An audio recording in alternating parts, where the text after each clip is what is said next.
தப்பு பண்ணிட்டீங்களேண்ணே. என்னடா தப்புண்ண? 10 வயசுல ஊர் விட்டு வந்தேன்.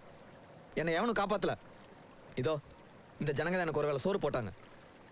தனியாளா போராடி வந்திருக்கேன். ரமணானா பயம், ரமணானா பவர். அப்படி இருந்த என்ன ஒரு பொண்ணுக்கு தனியாளாக்கிட்டான்டா. இவன் செத்த என்ன பொழைச்ச என்ன? இல்லைண்ணே, அவன் நல்லவனே. உங்களை விட என்னை விட ரொம்ப நல்லவனே. என்னடா கருமாந்திரம் பிடிச்ச காதல்? ஏதோ ஒரு பொண்ணை பார்க்குறீங்க, அப்புறம் அவள் தான் என் வாழ்க்கைன்னு அவளை பிடிச்சி தொங்குறீங்க. ஏன் அந்த பொண்ணு இல்லாமல் முன்னால் உயிர் வாழ முடியாதா? அவள் இல்லைனா இன்னொருத்தி. சின்ன வயசுரா, இன்னும் வாழ்க்கை இருக்குது. ஒரு பொண்ணுக்காக உயிரை விட்டுறாதரா. இந்த பார், நீ நினைக்கிற மாதிரி எதுவும் இல்லை. மும்பைக்கு எதுக்கு வந்தேன் தெரியுமா? 10 வயசில் ஓடி போன ரமணா எங்கள் எல்லாரையும் மறந்துட்டான். ஆனால் நாங்கள் யாரும் அவனை மறக்கலை. அவன் இன்றைக்கி வந்துடுவான்னு எங்கள் அப்பா அம்மா அண்ணா அவனுக்காக காத்துட்ருந்தோம்.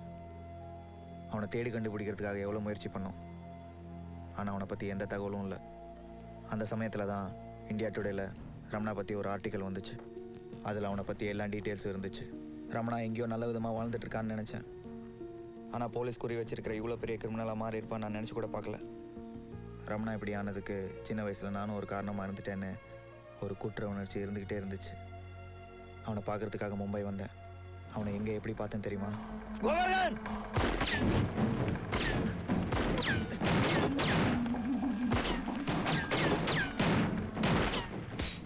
அவனுக்கும் ஒரு குடும்பம் இருக்குன்னு புரிய வச்சு அவனை திருத்தி கூப்பிட்டு போயிடலான்னு நினச்சேன். ஆனால் அவன் மனசில் அன்புங்கிற ஒரு அடையாளம் இல்லைன்னு நான் நல்லா புரிஞ்சுக்கிட்டேன். அவனை பற்றி முழு டீட்டெயில்ஸ் கலெக்ட் பண்ணுறப்போ நம்பிக்கை தர மாதிரி ஒரு விஷயம் கிடைச்சது. சும்மா தமாஸ். என்னடா சும்மா சின்ன பையன்கிட்ட போய் பையனை ஸ்கூலில் கொண்டு போய்விடு. அவனோட மனசுக்குள்ள ஒரு ஈரமான பகுதி இருக்குன்னு எனக்கு தெரிஞ்சுது. அவன் வாழ்க்கையில் ஏற்பட்ட காதல், அதை ஏற்படுத்தின வழி, அந்த காதலோட அடையாளமாக தன் காதலியோட மகனை பொறுப்பெடுத்து வளர்த்துட்டு இருக்க பாசம், இதெல்லாம் தெரிஞ்சதும் நான் ஒரு திட்டம் போட்டேன். நான் ஒரு உண்மை சொல்லட்டுமா? நான் யாரையும் காதலிக்கல. நிஜத்தில் அஞ்சனான்னு ஒரு பொண்ணே இல்லை. ரமணா கிட்ட சொன்ன காதல் கதை அத்தனையும் போய். என்னடா சொல்கிற? ஆமாம், அதெல்லாம் என்னோட கற்பனை கதை. லவ்வில் தோத்தவன் அடுத்தவன் லவ்வில் தோக்கணும்னு நினைக்க மாட்டான். ஏன்னா அவனுக்கு அந்த வலி தெரியும். அதனால தான் எனக்கு காதலில் பிரச்சனைன்னு சொல்லி நான் அவனை சந்தித்தேன். நான் சொன்ன மொதல் போய் அதுதான். அந்த துப்பாக்கி சூட்டு சம்பவத்தில் நிஜமாக இருந்து போன ஒருத்தரை என் கற்பனை காதலியோட அப்பாவாக்கிட்டேன். அந்த அப்பாவுக்கு முன்னாடி கதறி அழுதுட்டு இருந்த முகம் தெரியாத பொண்ணை என் கற்பனை காதலி ஆக்கிட்டேன். அஞ்சனாவை முத பார்த்ததுலேருந்து அவகிட்ட சண்டை போட்ட வரைக்கும் எல்லா சம்பவத்தையும் ரமணாவை நிகழ வைக்கணும்னு அப்பப்போ யோசிச்சு என் கண்ணெதிர்க்க இருந்த எல்லா பொருளையும் என் கதைக்காக யூஸ் பண்ணிக்கிட்டேன். அவள் எனக்குன்னு பிறந்தவ. அவள் பேர் அஞ்சனா.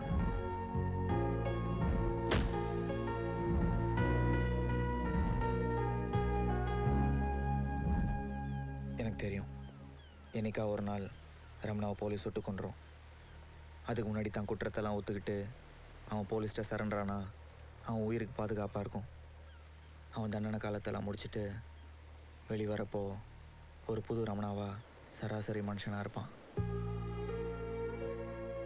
அதுக்கு தான் இந்த போராட்டம்லாம். எனக்கு எங்கள் அண்ணன் வேணும், முழுசாக வேணும்.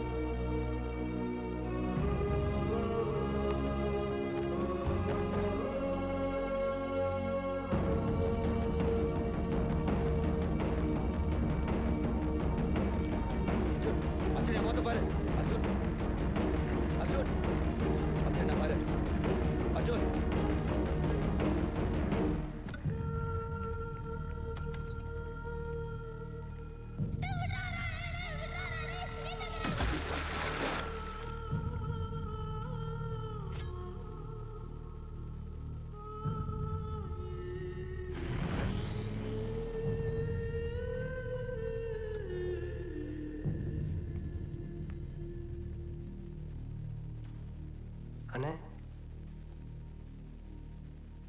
இது வரைக்கும் என் தம்பிக்கு நான் எதுவுமே செஞ்சதில்லை.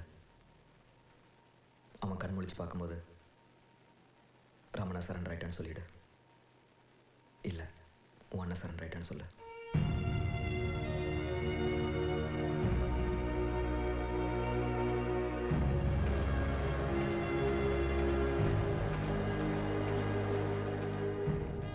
ஆயுசு கெட்டி உனக்கு போயிச்சுக்கிட்டா போ.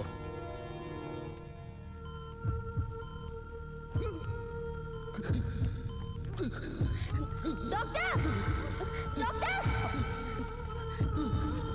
ये तो बहुत सीरियस दिख रहा है चीफ डॉक्टर को बुलाओ